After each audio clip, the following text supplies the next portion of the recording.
नमस्कार दोस्तों, आपका स्वागत है आपके अपने चैनल स्टडी वाइंस ऑफिशियल पर।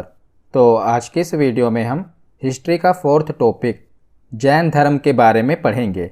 इससे पहले मैंने प्रागैतिहासिक काल, सिंधु सभ्यता और वैदिक सभ्यता को कवर कर दिया है। अगर आपने वो वीडियो नहीं देखी तो हिस्ट्री की प्लेलिस्ट में जाकर ज़रूर देख लेना। आज हम चौथे टॉपिक जैन धर्म के बारे में पढ़ेंगे। वैसे तो हमें वैदिक सभ्यता के बाद महाजनपद काल के बारे में पढ़ना था, पर जो महाजनपद काल है ये टॉपिक काफ़ी बड़ा है, इसीलिए पहले हम जैन धर्म और बौद्ध धर्म को कवर कर लेंगे। इसके बाद हम महाजनपद काल के बारे में पढ़ेंगे। तो आज की इस वीडियो में हम जैन धर्म से रिलेटेड जो भी इम्पोर्टेंट पॉइंट हैं सबको कवर करेंगे और लास्ट में प्रीवियस ईयर क्वेश्चन को भी कवर करेंगे। इसीलिए पहले आप वीडियो को एंड तक देखें और लास्ट में प्रीवियस ईयर क्वेश्चन ज़रूर अटेम्प्ट करें। तो चलिए बिना देरी किए हुए वीडियो को शुरू करते हैं। तो चलिए वीडियो की शुरुआत करते हैं और जैन धर्म के बारे में पढ़ना शुरू करते हैं। तो जैन धर्म के संस्थापक एवं प्रथम तीर्थंकर कौन थे? ऋषभदेव थे। तो इन्हें जैन धर्म का प्रथम तीर्थंकर और संस्थापक माना जाता है, ऋषभदेव को। तो तीर्थंकर का मतलब क्या होता है? तो जो स्वयं तप के माध्यम से आत्मज्ञान प्राप्त करते हैं और जो संसार रूपी सागर से पार लगाने वाले तीर्थ की रचना करते हैं, उन्हें तीर्थंकर कहा जाता है। तो जैन धर्म में 24 तीर्थंकर हुए हैं। उनमें से जो सबसे पहले तीर्थंकर हैं इनका नाम ऋषभदेव है। तो जैन धर्म में कितने तीर्थंकर हुए हैं? कुल 24 तीर्थंकर हुए हैं। तो क्या आपको 24 के 24 पढ़ने हैं? नहीं, आपको ये 3 याद रखने हैं। एक तो पहले जो जैन धर्म के संस्थापक हैं ऋषभदेव, जिनका प्रतीक चिन्ह कौन सा है? कई बार आपसे एग्जाम में प्रतीक चिन्ह पूछ लिया जाता है कि ऋषभदेव जी का प्रतीक चिन्ह कौन सा है? तो सांड, ये ऋषभदेव का प्रतीक चिन्ह है। और 23वें तीर्थंकर कौन थे? पार्श्वनाथ। पार्श्वनाथ जी का प्रतीक चिन्ह कौन सा है? सर्प का फन, यानी कि सांप का फन। और 24वें जिन्हें वास्तविक संस्थापक माना जाता है जैन धर्म का, वे थे महावीर स्वामी। और इनका प्रतीक चिन्ह कौन सा है? शेर। तो देखिए कुल 24 तीर्थंकर हैं जैन धर्म में। हमें 3 याद रखने हैं, एक पहले, 23वें और 24वें। ये 3 आपको याद होने चाहिए और यही 3 एग्जाम में पूछे भी जाते हैं। पहले थे ऋषभदेव, 23वें हैं पार्श्वनाथ और 24वें हैं महावीर स्वामी। तो जो 23वें तीर्थंकर थे जैन धर्म के, ये पार्श्वनाथ थे और इन्होंने झारखंड के सम्मेय शिखर पर इन्हें ज्ञान की प्राप्ति हुई थी। कहाँ पर? झारखंड के सम्मेय शिखर पर। तो ये आपसे एग्जाम में पूछा गया है कि पार्श्वनाथ जी को कहाँ पर ज्ञान की प्राप्ति हुई थी? तो झारखंड में सम्मेय शिखर पर इन्हें ज्ञान की प्राप्ति हुई थी। और ज्ञान की प्राप्ति के बाद पार्श्वनाथ जी ने 4 नियम बताए थे, जिसे चतुरायन धर्म कहा जाता है। तो ये कौन कौन से नियम थे? पहला, हिंसा न करना। दूसरा, सदा सत्य बोलना। तीसरा, चोरी न करना। और चौथा, संपत्ति न रखना। तो ये चारों नियम बहुत ही इंपॉर्टेंट हैं, जो कि चतुरायन धर्म कहा गया, जिसे पार्श्वनाथ जी ने ज्ञान प्राप्ति के बाद दिया था। हिंसा न करना, सदा सत्य बोलना, चोरी न करना और संपत्ति न रखना। तो 23वें तीर्थंकर के बाद जो अगले तीर्थंकर हुए महावीर स्वामी, जैसा कि हमने पीछे पढ़ा।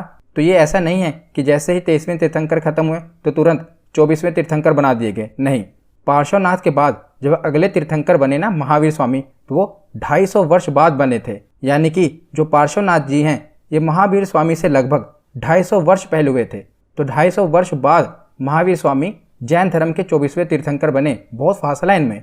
अगर हम ऋषभदेव जी से देखें, जो कि जैन धर्म के पहले संस्थापक थे, और महावीर स्वामी, इनमें कई हजार सालों का फर्क है। मतलब कि बहुत से वर्षों का फर्क है इनमें।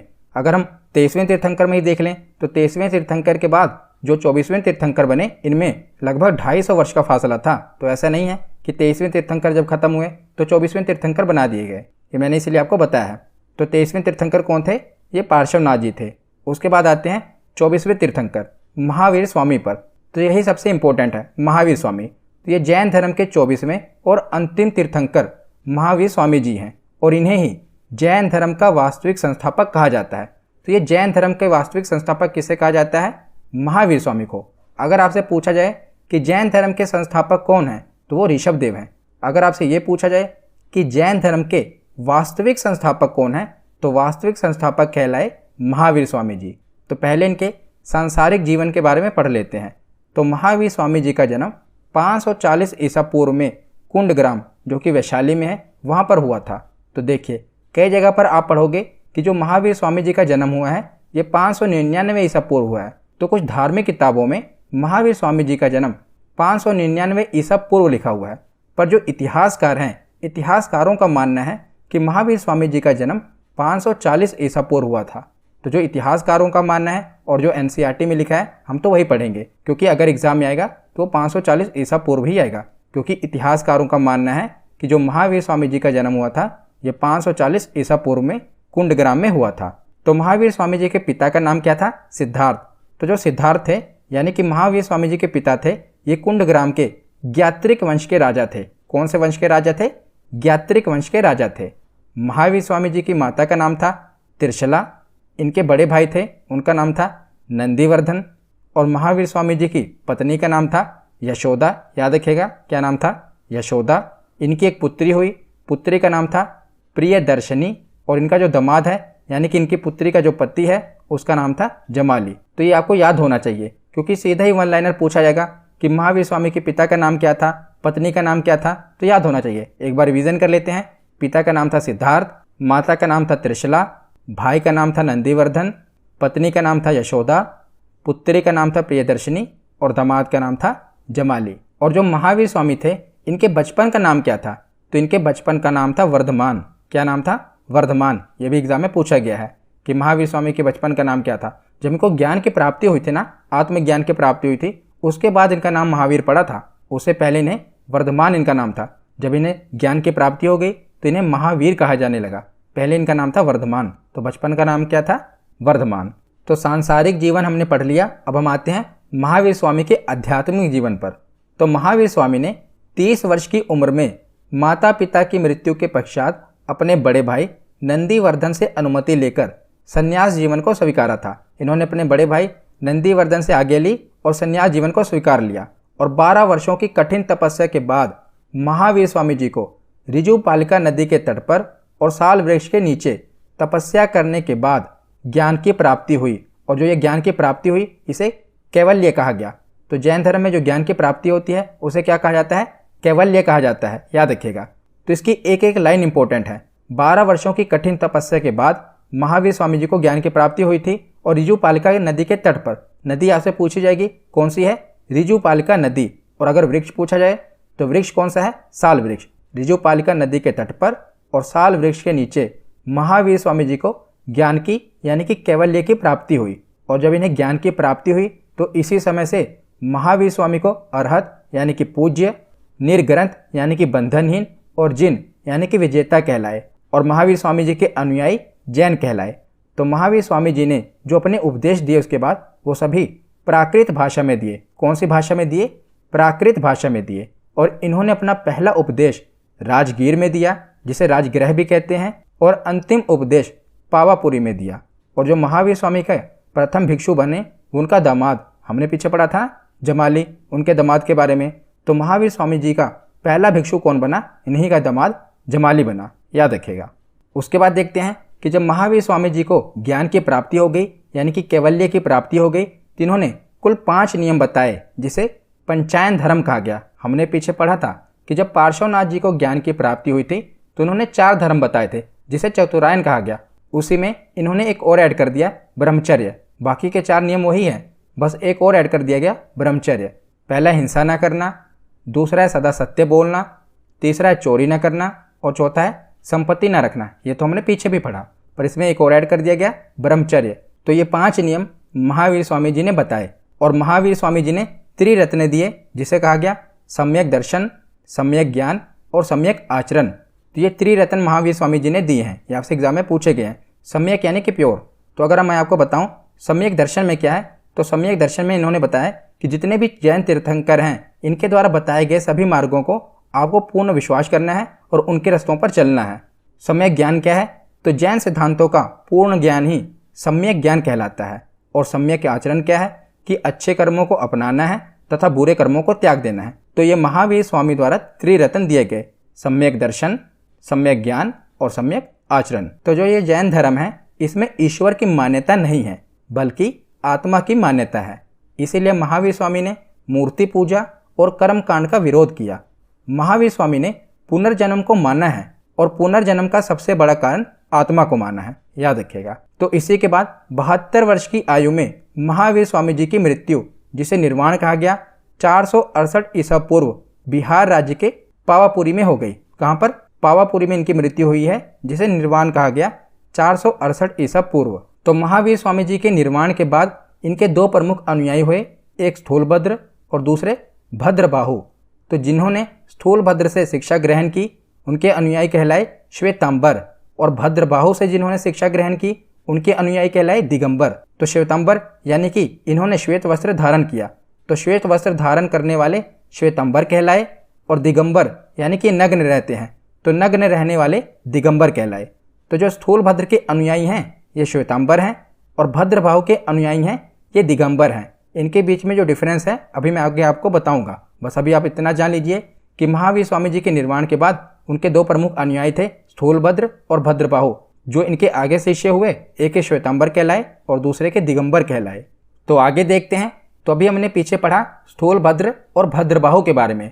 तो स्थूलभद्र और भद्रबाहु ये दोनों ही मगध महाजनपद में आगे अपना प्रचार प्रसार कर रहे थे जैन धर्म के बारे में। तो महाजनपद वाली वीडियो में हम महाजनपदों के बारे में पढ़ेंगे। अभी आप बस इतना जान लीजिए कि मगध महाजनपद में ये दोनों अपना आगे प्रचार प्रसार कर रहे थे। पर क्या हुआ कि मौर्य काल में 12 वर्ष का भीषण अकाल पड़ा, जिसके कारण क्या हुआ कि जो भद्रबाहु हैं ये अपने अनुयायियों के साथ दक्षिण भारत के कर्नाटक चले गए। जो स्थूलभद्र हैं वो वहीं पर रुक गए, पर जो भद्रबाहु हैं ये अपने अनुयायियों के साथ दक्षिण भारत में कर्नाटक चले गए। और उन्हीं के साथ जो मौर्य साम्राज्य के राजा थे चंद्रगुप्त मौर्य, ये भी भद्रबाहु के साथ आ गए, क्योंकि जो चंद्रगुप्त मौर्य हैं इन्होंने भी जैन धर्म अपना लिया था और भद्रबाहु के शिष्य बन गए थे। तो चंद्रगुप्त मौर्य भी इन्हीं के साथ आ गए और इन्होंने कर्नाटक के श्रवणबेलगोला में संलेखना विधि के द्वारा अपने प्राण त्याग दिए। किसने प्राण त्याग दिए? चंद्रगुप्त मौर्य ने। चंद्रगुप्त मौर्य ने संलेखना विधि के द्वारा कर्नाटक में ही अपने प्राण त्याग दिए। तो ये आपसे पूछा जाता है कि किस सम्राट ने संलेखना विधि द्वारा अपने प्राण त्याग दिए? तो चंद्रगुप्त मौर्य ने। तो ये संलेखना क्या है? तो संलेखना एक तपस्या है। संलेखना विधि जैन धर्म में मुक्ति पाने की एक विधि है, जिसमें क्या किया जाता है? बहुत ही कठोर तपस्या है। इसमें अन्न और जल को त्याग दिया जाता है और अपने शरीर को कष्ट देकर खत्म कर दिया जाता है। तो यह संलेखना विधि, और इसी विधि के द्वारा चंद्रगुप्त मौर्य ने कर्नाटक के श्रवणबेलगोला में अपने प्राणों को त्याग दिया।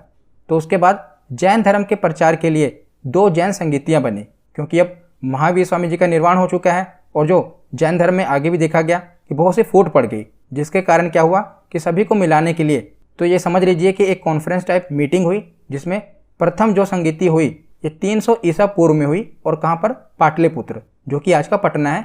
यहाँ पर प्रथम मीटिंग हुई, जो कि किसके अध्यक्षता में हुई? तो स्थूलभद्र के अध्यक्षता में हुई। और जो दूसरी जैन संगीति है ये 6ठी शताब्दी, अगर हम एग्जैक्ट बोलें तो 512 ईस्वी में वल्लभी, जो कि गुजरात में है, वल्लभी में हुई। और यह किसकी अध्यक्षता में हुई? तो क्षमा श्रवण के अध्यक्षता में हुई। पहली मीटिंग कब हुई थी? 300 ईसा पूर्व, और दूसरी 6ठी शताब्दी में।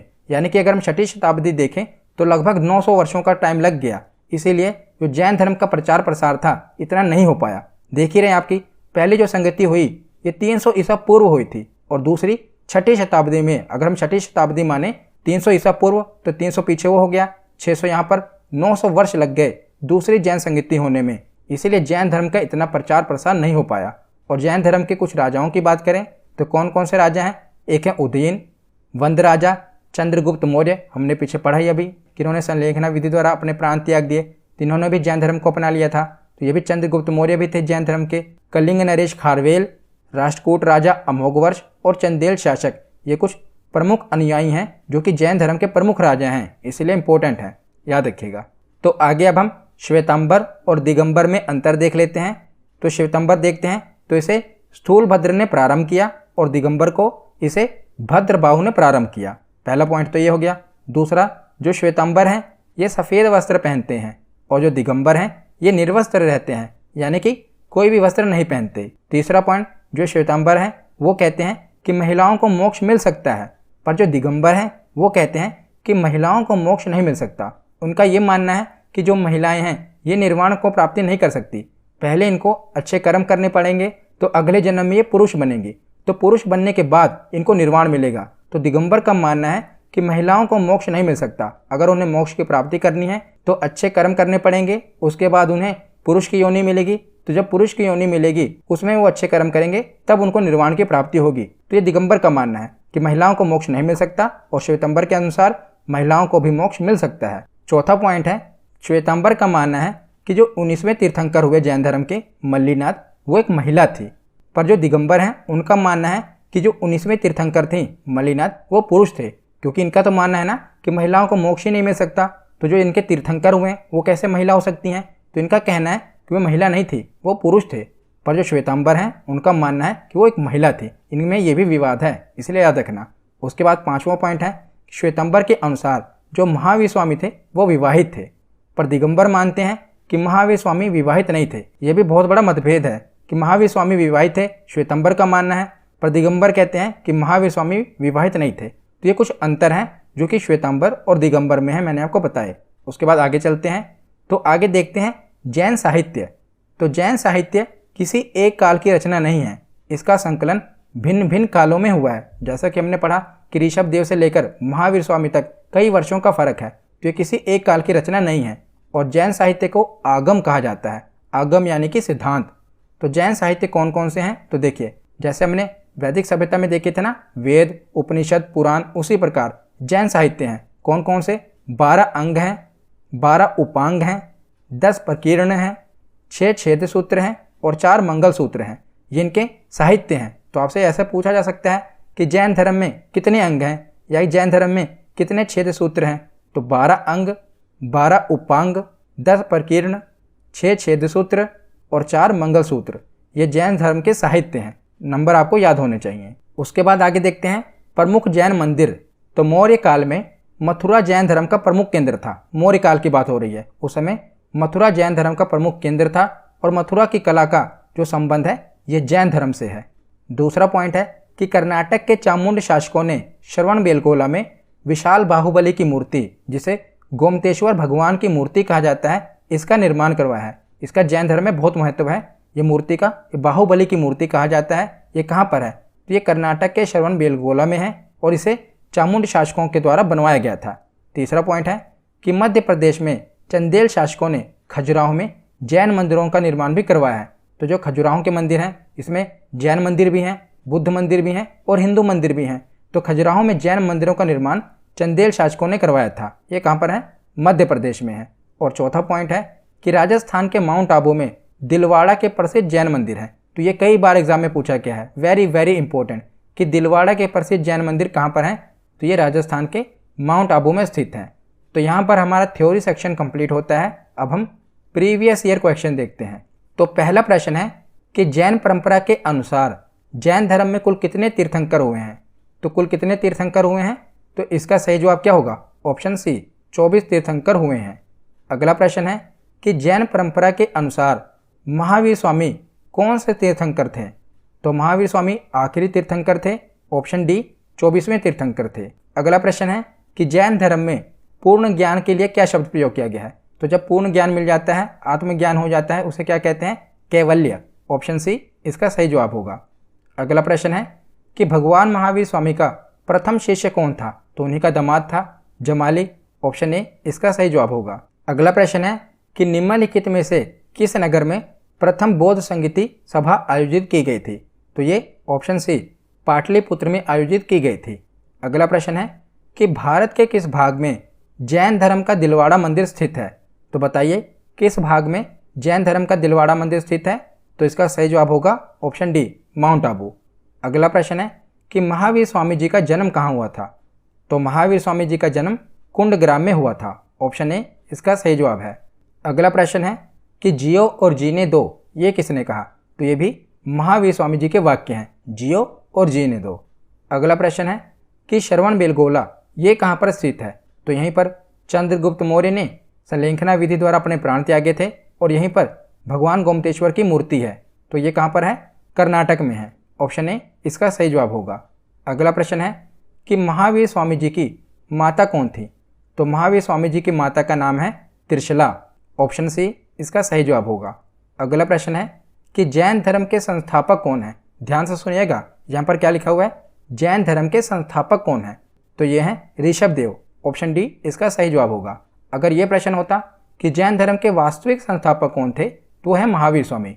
पर अगर पूछा जाए कि जैन धर्म के संस्थापक कौन थे, तो वो पहले तीर्थंकर होंगे ऋषभ देव। ऑप्शन डी इसका सही जवाब है। अगला प्रश्न है ज्ञान प्राप्ति से पूर्व महावीर जी का नाम क्या था। तो ज्ञान प्राप्ति से पूर्व इनका नाम था वर्धमान, और जब इनको ज्ञान की प्राप्ति हुई तो इनका नाम पड़ गया महावीर। पहले क्या था? वर्धमान। तो ऑप्शन सी इसका सही जवाब होगा। तो आज की ये वीडियो यहीं पर ख़त्म होती है। कैसी लगी ये वीडियो कमेंट